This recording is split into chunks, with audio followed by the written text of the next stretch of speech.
Can someone be happy but disappointed at the same time? All the time. Really? Yeah. Okay.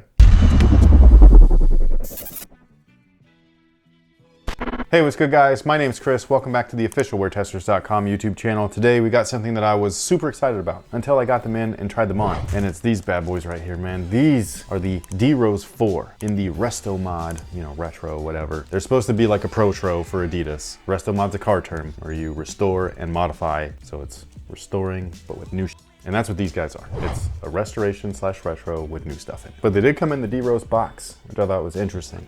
So if they have these, maybe you should use them for his upcoming shoes instead of the other box that did have his logo on it, which I liked, but it wasn't this cool box. So I wish that this box was back. But it's all good though. All right, so the D-Rose 4 originally was an amazing shoe. The upper was something that I didn't like and I still don't like it now. However, performance-wise, these things kicked ass on the hardwood. They were awesome. The traction was part of that reason. Look at that, man. That is aggressive ass herringbone and it's pointing everywhere. I do think it's funny that they say My Adidas down there. I don't even know if these are compatible because I don't know if they even do that anymore. Do they still do that? It's in there, so if you have it, you can use it. You remember that craze? The Nike Plus chip? Yeah, it was a big part of that craze. Yeah, I still think it's dumb, but it was neat, I guess. So much. I know, you really did like it. Remember when they did it in the basketball shoes? Mm-hmm. And they measured your vert and your speed and all that stuff? I do wish that they would have like fine-tuned that. Maybe they're still working on it, I don't know. The new Apple Watch is coming out and it tells you all of these details, like your golf swing and your tennis swing and all this crap. I'm like, ooh. You don't golf or play tennis. I'll take it up. Jeez.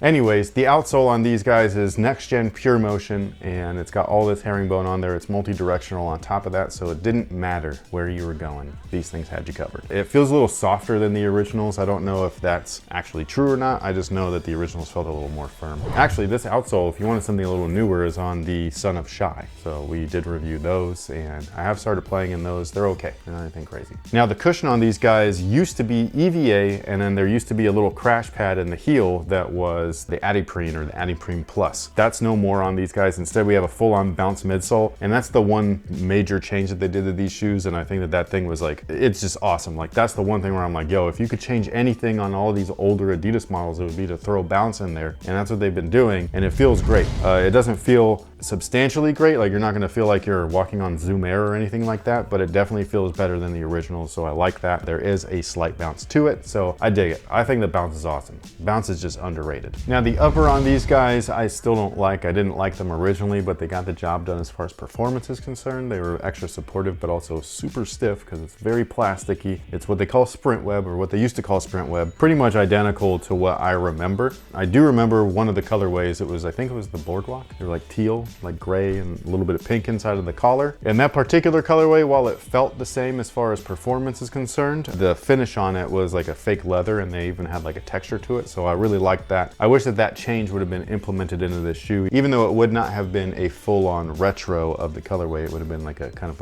a new thing. But this is what they originally look like as far as this colorway is concerned. When I try these on, I still don't like the upper. Like, it's very, very firm. This I don't think aged well. This is one of those things where, I don't know if you can hear it, sometimes I can make it pop.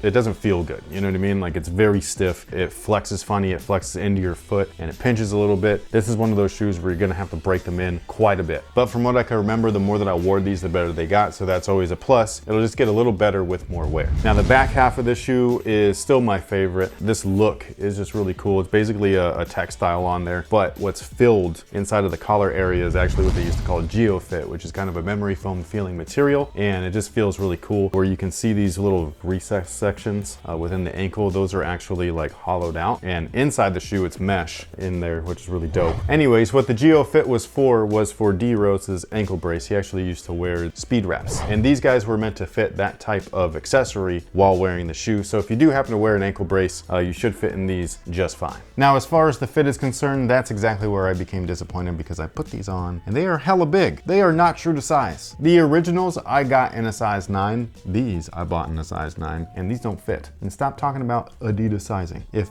that was a real thing, every Adidas shoe would fit the same. But they don't, because there's no such thing as Adidas sizing. There is such thing as Adidas's inconsistent sizing, and that's what we have here, folks. So if you are interested in grabbing a pair of these, make sure that you go down half a size. Now, if you do wear that ankle brace, you might be good going true to size because it'll fill up that area and push your foot forward a little bit. But for everybody else, go down half a size. Thank me later. But they do pinch weird, which is very strange because the sprint frame right here, which is this little chassis area, they used to be a little bit different where it goes from this heel underneath midway through, stops right before the flex zone of the forefoot, and then they used to have little tiny sidewalls that came up and they would really like cup your foot like a frame. This was the first one where they trimmed down those sidewalls, so it was just the heel cup and then the bottom of the footbed where they would glue everything to. And for some reason, these feel like they have the sidewalls back, even though they don't. And so they are long and they pinch like a mother up here. I was just like, dude, what the hell? This was one of their best shoes. And I instantly put these on and was like,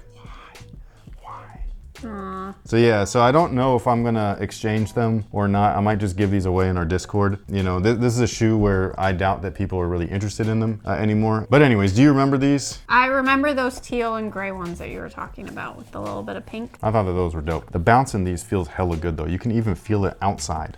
Like it's like a nice bouncy rubbery style foam. I love it. I love the change. I don't love the change to the last that made the fit a little bit different. I wish that they would have kept that the same, you know, but it is what it is. I do wonder what's coming next from the D Rose Restomod line, because they did the 1 and the 1.5 and then they skipped everything to the 4. You know what I mean? It's like they're pulling a Kobe Protro thing. Yeah. It's like, hey, guys over at Nike, did you know that after the Kobe 1 came the Kobe 2? But this makes sense, especially because of the Son of Chai. I know that they're using that mold Utilizing and stuff. it, yeah. I get it, but even then, that's different. They're not identical. They're just similar to. Oh. So it is a different mold. Okay. You know what I'm saying? So yeah, I take it back. No, but I mean, I get what you're saying because that would have made more sense.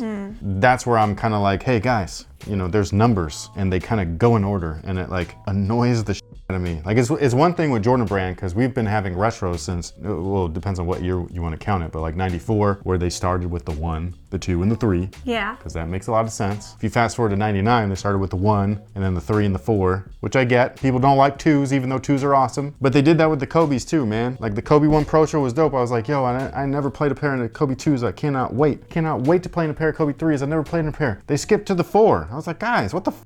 And that's what they did here. I was like, man, I can't wait to get a pair of D Rose 2s back. Or the 2.5s were amazing. The 3s were cool too. The 3s were like, those were dope, man. The 3s were hella dope. But no, we got the 4. All this number talk has you sounding like Monica. Monica? From Friends, when she's going through the erogenous zones. I don't want to talk about that. I don't know what that is, but it doesn't belong on the channel.